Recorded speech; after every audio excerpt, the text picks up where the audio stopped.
উদ্দেশ্য যদি মহৎ না হয় ভগবত কৃপা হবে না, যাওয়া আশাই সার হবে, কিচ্ছু লাভ হবে না।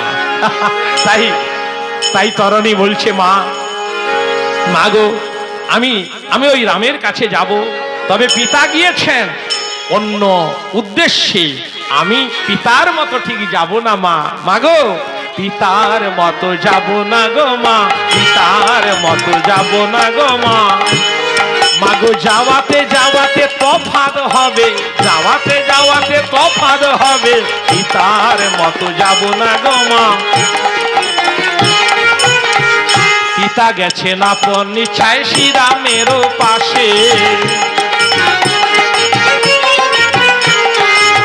ও মা পিতা গেছেন আপন ইচ্ছায় শ্রীরামের পাশে, আমি যাব দশানন রাবণ আদেশে।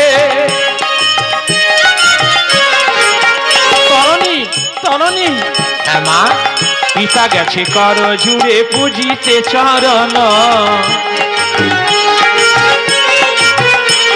আর আমি যাব ধনুক ধরে রামের সদন, আমি যাব ধনুক ধরে রামের সদন, রামের সদন।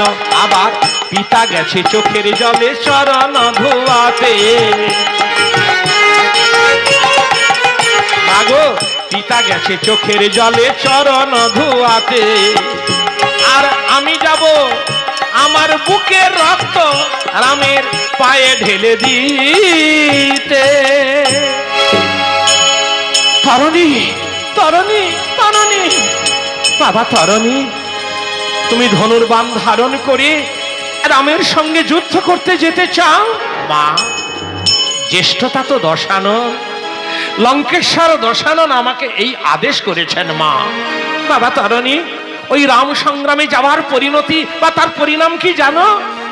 মা, রাম সংগ্রামে যে জন গিয়েছে প্রাণ নিয়ে ফিরে আসতে পারেনি, প্রাণ দিতে হয়েছে।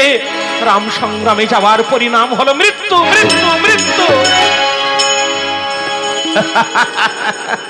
মাগো, আমরা সকলে মায়ায় কবলিত, মায়ায় আচ্ছাদিত, আমরা তো মায়ার বশবর্তী জীব। তো মা, ওই মায়া তোমাকে ভুল শিখিয়েছে মা। সেই ভুবন ভোলানো রাম, সেই রাম রূপ দর্শন করতে করতে রামের পবিত্র করের পবিত্র বাণে প্রাণ ত্যাগ করবার নাম, তার নাম মৃত্যু নয় মা, তার নাম হলো মুক্তি, মুক্তি, মুক্তি। বাবা